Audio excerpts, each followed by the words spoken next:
Welcome back to Ray's Talk Show. This is your host, Ray Collazo. Thank you so much for joining us. You can check out Ray's Latino Talk podcast anywhere you can download a podcast, iTunes, Spotify. We got a lot of love from Spotify. David Thomsen, our guest today. We get a lot of audience members from Brazil on Spotify, believe it or not, David. So the wonders of podcasting. People actually want to listen to his voice out there in Brazil. So obrigado. Anywhere you can download a podcast. And, of course, you can check out all of our content at rayspodcast.com. And we wanted to bring on someone on the show today. Well, first of all, a little Comey pre-gaming. We're taping this on the evening right before Comey's testimony. He's already given us a teaser with his opening statements, which we'll talk about in a second. But just someone that can give us not only a bit of a sense of the mood in Washington, but also give us some real critical information about the ongoing healthcare debate happening in D.C. A great friend to the show, David Thomsen. David, welcome to Ray's Talk Show, man. It's been well overdue, my friend. Well, thanks. Really happy to be here. David's a good friend, and for full disclosure, he's a colleague of mine at the National Council of AHCA. But beyond that, he specializes in health policy at Just Latino Civil Rights and Advocacy Organization. And David's expertise in his role is really to help the organization and all of us focus on policies that improve access to health coverage for Latino children and families. David has a master's from Georgetown University, is in a long time, even though he's a young guy, long time progressive activist and political campaigner. David, welcome to the show. Let people know where they can find you on social media. Sure. Well, my Twitter account is at David Thomsen. I don't tweet that often, but I have been posting some snarky Trump commentary. In general, oh, cool, it's a pleasure. We gotta connect on that. I don't have a ton of followers. That's okay. Well, that's why you come on big platforms like this. Spread the word. And that's Thomsen, Thomsen. Yes, very good. Thanks for the funky spelling there. I like that. But that's cool, man. You're my colleague, and now you become my podcast buddy. Now we're gonna be Twitter buddies. So we can we certainly. This is definitely a conversation off the clock, off the books for me and David. So this is definitely only our personal opinions that we're discussing. David, I wanted to have you on the show. First of all, you're based in D.C. You do a lot of good work for Latinos and really working people all over the country with your health policy expertise and advocacy. But I'm sure people are curious about, just kind of what the mood is for people like you that are like trying to do the right thing for our country and thoughtful about policy and just have this scourge in the White House. Just I'm sure people would be curious about just what the mood is like for people like you in D.C. And I mean, is it just like a dark cloud hanging over the whole place? I mean, give us a sense of the vibe, especially during this Comey pregame moment here on a Wednesday evening. Sure. I can only imagine people working on foreign affairs policy and climate change, how they're feeling right now. But I think as a DC analyst and someone who's lived in the area for a while, it's definitely tense.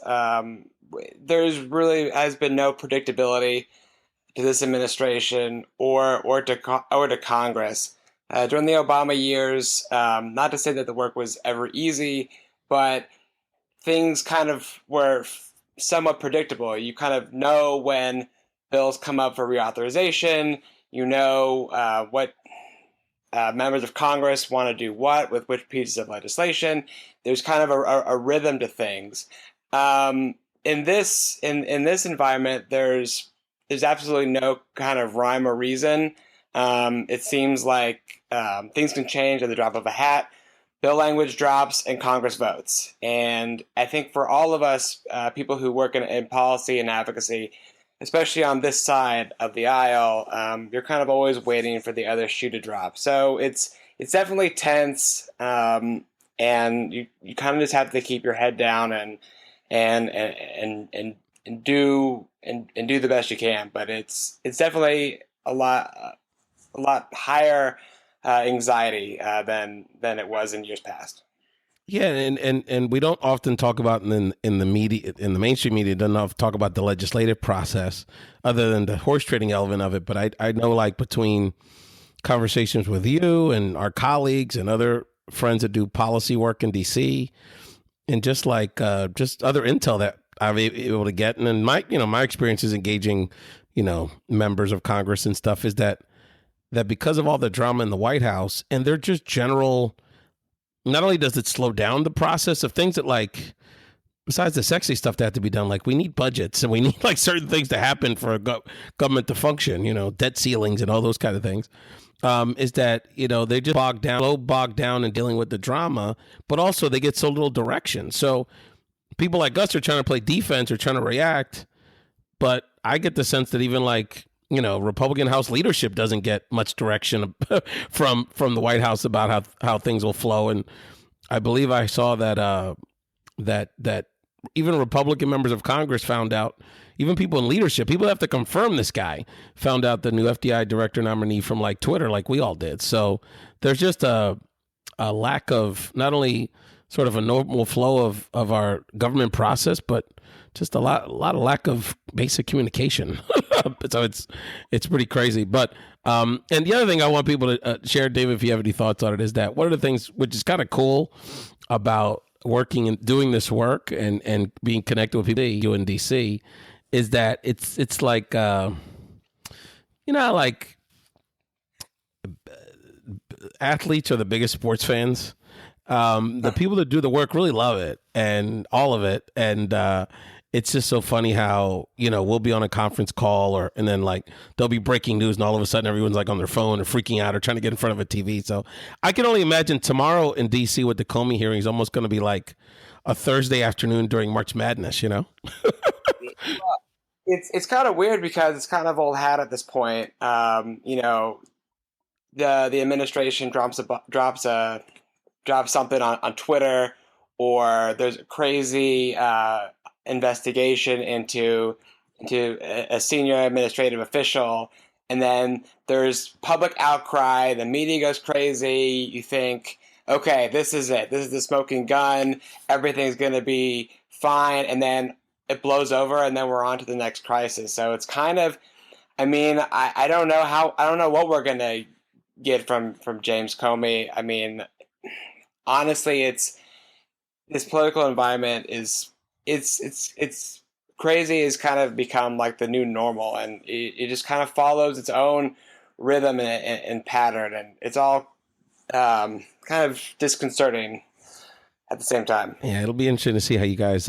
It'll be interesting the social media tomorrow between 10 and 2 is going to be a lot of fun because it's just people are going to be glued to some Bafo ratings for during the day. Hey, listen to David Thomsen, healthcare policy expert, and a colleague and friend here at Ray's Talk Show. Again, you can check out Ray's Talk anywhere. You can find a podcast, Ray's Latino Talk podcast, and check us out on social media at Twitter at Ray's Podcast, RAYS Podcast, and on Instagram at Ray's Latino Talk. You can even see pictures of my sons playing Little League on the gram. Get a little sense of the personal life there.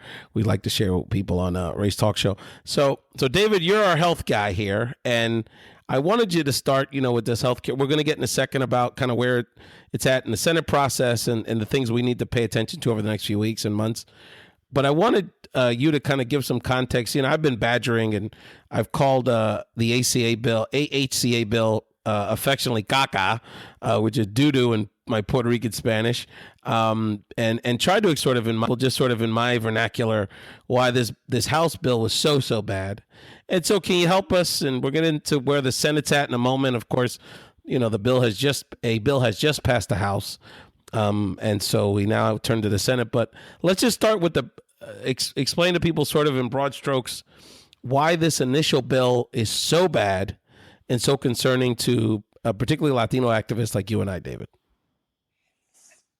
So I think I'll talk a little bit about the legislation in more detail and the implications, but I kind of wanted to start this conversation by it would be hard to write a bill that's this ill-conceived.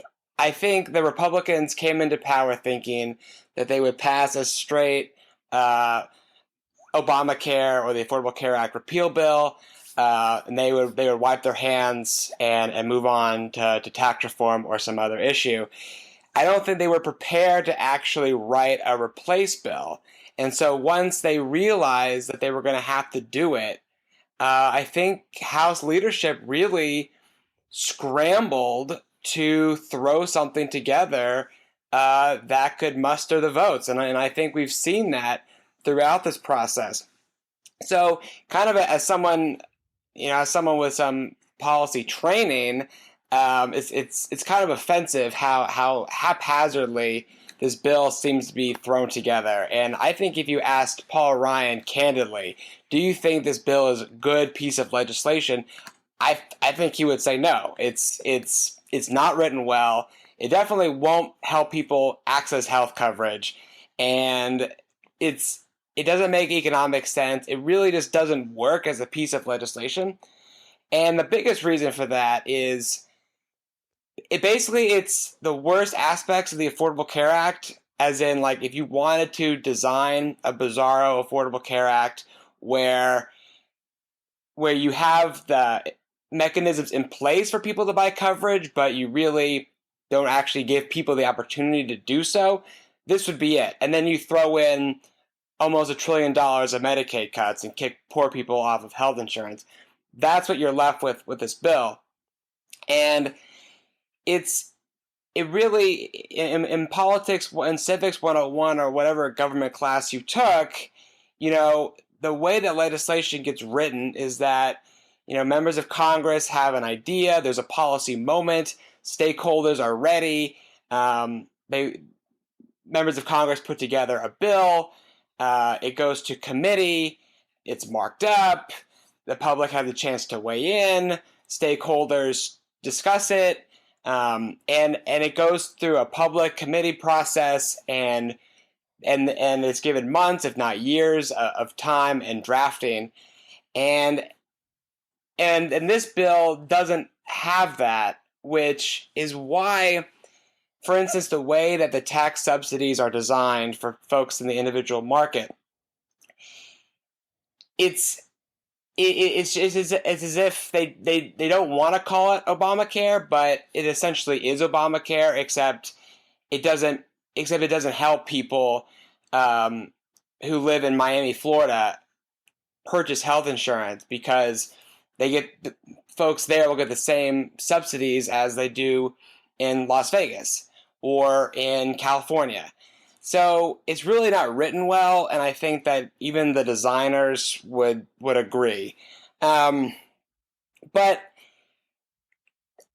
so you have a situation where, you have the system of tax credits and for the individual market, but in order to maximize the funding cuts, you have to make it more difficult for old people to purchase coverage. You have to reduce subsidies for working class or middle class individual policyholders. So it would really, Republicans have talked about Obamacare is in a death spiral. It's not, but this bill would perpetuate a death spiral for the individual market. And then Medicaid, which is really the foundational piece of our health care safety net and our healthcare system in general. It's the largest single insurer in the country. They're basically just cutting $800 billion essentially to do it. And these Medicaid cuts are kind of a garden variety, a conservative plan to change Medicaid from an entitlement program and essentially block grant the program, as they've done for the old AFDC and now TANF and other means-tested programs that mostly benefit low-income families. And then you have the ridiculous state waivers for essential health benefits. So you have these elements that were thrown together that basically it resembles the Affordable Care Act, but only if you wanted to intentionally sabotage the individual market. It's almost as if they designed this bill to where it would absolutely make no sense. People would have no access to coverage, and they get rid of the most popular and best parts of the Affordable Care Act. I know I probably rambled a bit, but it's just kind of offensive, just how poorly constructed this bill really is. You can hear the pain in David's voice, folks, about how this is an only to working people around the country, people pre-existing conditions potentially. I mean, all kind of people will be affected. Certainly many children. I mean, potential cuts to the CHIP program, but to just basic policy and how you construct things. David, can you talk a little bit about this concept? Because it is difficult for laymen like people like me to understand this concept. That one of the things I know a lot of our allied partners with this Senate fight are concerned about is, of course, just, it's kind of simple. Less money, less resources in a program. It's going to be able to provide less health care for, more for people. But this concept, it's about kind of the bottom line about the amount of money in the system, the healthcare system, that would result in any version of the House bill being passed out of the Senate. But this concept of taking the structure of the funding so that the Medicaid, the resources for Medicaid would then go to the states in the form of these block grants, and the kind of peril that would put not only potential, everybody in those states, but particularly Latinos and others that oftentimes get sort of short shifted with those kind of funding formulas. So can you explain why that part of it formulaically could be so dangerous? Sure. So right now, Medicaid, and it has since 1965, has functioned as an entitlement program. Basically, if you qualify for Medicaid, which is mostly children, people with disabilities, and low-income seniors, you are guaranteed to have Medicaid coverage, and that comes with a certain level of benefits. Excuse me. The way that the House would structure, the way the House bill structures the Medicaid program would be to abolish it as an entitlement program and change it to a system of either a per capita caps or a block grant, essentially capping the amount of Medicaid dollars available for each individual recipient. And the funding gaps between what you have now and what you will have over time in this scenario just get wider and wider as the years go by. Medicaid, while it's growing less rapidly than it did prior to the Affordable Care Act, generally grows at a rate a bit higher than inflation. The House bill essentially pegs Medicaid spending growth to inflation. It cuts off state funding at that level. And so every year that the cost of Medicaid for states grows, right now, federal funding for Medicaid grows with it. So in an economic downturn, and people get laid off their jobs, Medicaid responds, more people have the program. When the economy gets better, people come off of it. In a system of per capita caps or block grants, it doesn't matter what's going on. There's a set pool of money, and once states reach it, they reach it. And so that means that, children, people with disabilities, and seniors eventually will either be kicked off of coverage. There'll be a cap on how many people in each bucket are able to have Medicaid coverage, and then the benefits for people on Medicaid will be reduced as well. And states will have to do this because there's just no way for them to make up the federal Medicaid funding that will be lost. And this is the part of the bill that is really most impactful for Latinos.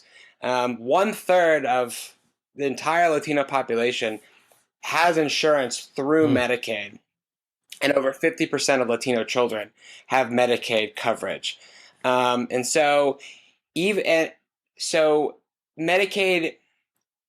is really the foundation for Latino health coverage and care now. And we already see health inequities that are too high today. With these cuts to Medicaid, without access to health coverage and care through this program, Latinos will be hurt disproportionately. Millions of Latinos will lose coverage through both the traditional Medicaid program and of course the repeal of Medicaid expansion, children will lose coverage. And that will mean that, inequities that we already see in the ability for Latinos to see a doctor or to go to the hospital, those inequities that we've just begun to tackle, those will be exacerbated just as we're starting to see some improvement on those metrics. So it's really difficult to overstate the terrible impact that this will cause the Latino community, who really Medicaid is a literal lifeline for millions of Latinos, 18 million in fact. So Latinos really stand to lose the most under these Medicaid cuts, and they will lose more and more over time, which makes these cuts even more dangerous. I know you had shared with me, David, in other conversations. I mean, the percentages of Latinos in states like Florida and Arizona that tap into these programs, even in higher percentages that you just quoted, it's just unbelievable. So, I mean, this is literally, it's life and death for tens of millions of Americans, but literally, big chunks, percentages of our community are going to be impacted by these. If any version of the House bill were to pass ultimately and signed by President Trump. And you listen to David Thomsen on Ray's Latino Talk show. We really appreciate having one of our health gurus in the building, because he's not only giving us and understands what's at stake for our community, really all working people, and anyone that's not wealthy and completely healthy, with the healthcare debate, which, while all this nonsense on Russia and the novella of what's happening in DC every day, there's policies being decided on in the coming weeks and months that have a tremendous impact on us. And what I like to stress here on the show is that one of the things you have to look at when you see these bills being discussed is really look at, when they talk about cuts, whether it's healthcare or some of these other social programs, education, anything that impacts younger people and people that tend to be a little poor, those impact, those are essentially big attacks on the Latino community. And at times, over almost predominantly in the case of, I was looking at it, David, 40% of TRIO students, a third of Head Start students. These are literally Latino programs. Some of these, the ones deal with the youngest people in our communities. And I appreciate having my colleague, David Thomsen, on helping us break this down. David, so now this process, of course, we know how lousy the House bill was. It's in Senate. So give people just a sense of what we should expect. It's hard to tell exactly, but it's possible that this could move in the next few weeks. And what are some of the things we should be looking at, keeping an eye on with the Senate process? Yeah, so I think it's hard for even the most seasoned Senate watchers to read the tea leaves on this. It does seem that Senator Mitch McConnell, who's the majority leader in the Senate, wants to move forward with the bill before the July 4th recess. So I think we definitely have to be ready for a bill to drop. But I think what I would encourage people who listen to this podcast and anybody who cares about this issue, look for the Senate. The Senate has said, okay, well, the House bill is dead on arrival. We're going to do our own thing. We represent whole states. We care about Medicaid expansion, all these things. But the way that this process is set up, the Senate, whatever the Senate bill produces, has to come up with the same amount of funding cuts as the House bill does. So there's not a ton of money they have to play around with. So you're gonna see the close to the same depth of Medicaid cuts. You might see state waivers for essential health benefits. But I would really caution. You're going to see, what I predict that we'll see is that we'll see some bill language, and then there'll be kind of a discussion similar to what we saw in the House regarding the pre-existing conditions. There'll be something, they're going to say, hey, we made the House bill better. We threw some more money at the individual marketplace. We didn't cut Medicaid quite as much. And we addressed the pre-existing conditions issue. Basically, they're going to cater toward the segments of the population that generally have more political clout, like seniors and I guess and wealthier Americans. They're going to say, well, we're going to give you a little bit more money so you can go purchase health insurance, but we're still gonna keep the Medicaid cuts. We're going to pass the Jimmy Kimmel test or whatever that is. We're going to make sure that people with pre-existing conditions are covered, but we're still going to cut Medicaid. And I think that's what we really have to watch. What I think is going to happen, and this is not based on intelligence, but kind of what we saw in the House version, they're going to say this is not as bad. I had this concern. Leadership addressed it, and now everything's great. Well, the Medicaid cuts are still going to be there, and whether Medicaid expansion is phased out in 2020 or 2018, it doesn't matter. Eventually, the $1 trillion of Medicaid cuts are coming, and that will impact people who traditionally have less political clout, like immigrants, like Latinos, kids, like low-income single Americans. women. This concept of That'll being pregnant is a preconceived, and other conditions of just being a woman, basically, and a young woman that living their life. I mean, some of the things that they're trying to define as a pre-existing condition. I mean, literally just being pregnant and being a woman, virtually. I mean, think about the things that occurred prior to the Affordable Care Act. I mean, insurance companies really could decide what underwriting practices they wanted to pursue. They could decide what they would cover and what they wanted.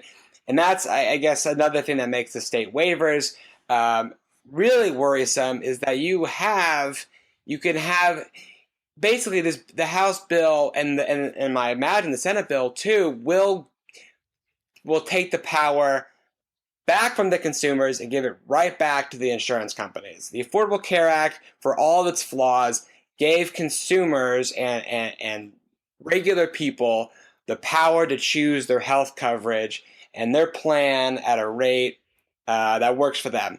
This bill would return that power back to the insurance companies, give them the power to determine what they cover and what they don't, what state marketplaces they're in and which ones they're not. And even if a liberal state like a California or New York, they're going to feel pressure to roll back regulations if they see states like Texas or Florida doing the same thing. You're going to have the big insurance companies go into California and saying, well, we're going to cover a bunch of people in Texas. We're going to give them stripped down health plans. And if you don't let us do that in your state, we're going to leave. So this bill really gives the power back to the insurance companies and to private industry. And I think we need to make sure and look for that. So whether Medicaid expansion is phased out in additional years, or if they increase subsidies for seniors under the age of 64, whatever, that'll help some segments of the population. But for low-income communities of color in particular, the drastic cuts will still be there. And I think we really need to make sure we're continuing to zero in on that. And we cannot give these senators and members of Congress a break for improving a terrible bill and still cutting these programs. So I think we really have to continue to zero in on, and tell your story. There's so many things you can do. Social media, call your member of Congress. I always put in the show notes the 1-800 numbers that we have access to in English and Spanish, where you could just literally call a 1-800 number and, put in your zip code and you'll be patched into your elected, your federal, your local senators. I mean, you don't even have to know who these people are, but in particular, the targets, have generally been put in a few different camps. One is a couple of the women's senators that, for various reasons, have real issues with their own politics, with potentially supporting a Senate bill like Susan Collins and Murkowski in Alaska. the two Republicans out in the Southwest that could have very difficult times where the Latino electorate could be a thorn in their side. Senator Heller in Nevada and Senator Flake in Arizona. So if you live in Phoenix, you live in Tucson, you live in Reno, you're listening to this, lives in Vegas, I don't care where you live. As long as you're one of those two states, you have a big impact on this. And David and I are going to be spending some time in Arizona in July highlighting this issue. And then there's a group of Republican senators that don't so much. Some of them have elections next year, but their main concern is that they've had Medicaid expand in their states, and people kind of like it. So I know that's a group of senators. David, you're going to keep a eye on Portman, Caputo, and a few of those folks. Anything else on the targets you wanted to share, David? I know that you're keeping a close eye on how that group of Republican senators is chiming in on this debate. Yeah, I think one of the things we've really learned from our colleagues working on this issue is that senators are really looking to see what the political price is for their colleagues who voted for this in the House, and they're paying attention to are they still feeling the heat? Are people still dialed in? Are people still as passionate about this today as they were a few weeks ago? I think senators would like to see. I think in some ways Russia is a distraction for these senators, in a sense that it kind of gives them a political pass to negotiate this terrible healthcare bill, while people are preoccupied, worried about the Trump stuff in Russia. So they're looking to see if our eye is still on the ball, or if we've shifted to other things. And we have to show that, and not just with our targets in the Senate, we have to continue to show their colleagues in the House that there will be a political price to pay for their vote. They will lose their jobs. Safe seats. Presumably safe seats will be in play, and vulnerable members will really take the heat in this coming election. And senators are really paying attention to see if our community is still paying attention, or if, given the 24/7 social media conversation, if we're on to the next meme. So make sure, call your members of Congress. That works. Senators, your House members who might have voted for this bill, continue to apply the pressure, show up to their offices, whether they have a town hall meeting scheduled or not, be at their district offices, keep calling them, put it on social, tweet at them. The more you can get in their face and let them know that you're pissed off and that you're paying attention and that your family's pissed off and they're paying attention, the better. And just keep the pressure up. And there's a lot of resources to do that. That'll be in the show notes for sure. No, there's lots of resources, and you can always follow what we're doing at Protect ACA hashtag. Are there any other hashtags you recommend, David, for the healthcare fight? I know that's one of them that we use, and then. Hashtag Protect Our Care. That's a really big one. Basically, all of the preeminent healthcare groups, including NCLR, that have been involved in this process for the last even before decades, in fighting for healthcare. Even long before there were hashtags, long before. There was a world before there was a President Obama. It seems like that was a long time ago. That's for sure. But no, and you're right. It wasn't that long ago when we were before the ACA. These things happened all the time, and they were kind of socially acceptable as a country. Yeah, people got, you had an aunt that got breast cancer. She caught a bad break. She got kicked off, and not that people liked it, but it was accepted socially. And the question is, now that the ACA as law has extended sort of the bar socially as a country to, it'll test, after this decade of sort of being used to the expectation that almost all of us, virtually all of us, would have some access to health care. That, are we willing to take a step back as a country? You listen to David Thomsen one of our healthcare gurus and a real thoughtful policy analyst and activist calling in from DC. We're sort of Comey pre-gaming here, hours before Comey gets on, starts talking to that Senate Judiciary Committee. It's going to be a lot of fun tomorrow, I know, for our friends in D.C. and around the country. David, as we wrap this up, there's so many conversations, but I guess I wanted to, on a lighter note, I wanted to ask you about your interest in podcasting. How this conversation started. You were on a work call, and we were talking about how these kind of outlets are helpful, particularly dealing with some of the younger demographics and people that are more in tune with activism and sort of and getting their information through niche content like podcasts. And we both shared that we're both big Pod Save America fans. Much respect to the guys out there. And so, just curious, how you got into how you got into listening to podcasts and what anything you wanted to share about kind of why you think it's a good outlet for these kind of conversations. Well, it's a great outlet because you can listen to them anywhere. They're on your phone, they're on your computer. There's a million sites to listen to them, and you can really find the issues that speak to you. I kind of got interested in listening to podcasts. I initially started listening to sports podcasts several years ago, and then started listening to election podcasts. I have a subscription to The Economist. So I listened to The Economist podcast, and then kind of as the rolling calamity of the 2016 election continued, I needed something a little bit a fresher take on politics and kind of what was at stake. So I started listening to Pod Save America, and it's one you can kind of script the conversation, but in this kind of setting, they can really go in any direction. People, whether you're listening to a senator or someone like me who's relatively new to this environment, you can just have a free-flowing conversation. You really kind of get to understand what people are really about. And I think it's kind of that authenticity that really kind of spoke to me, and the fact that it's so convenient.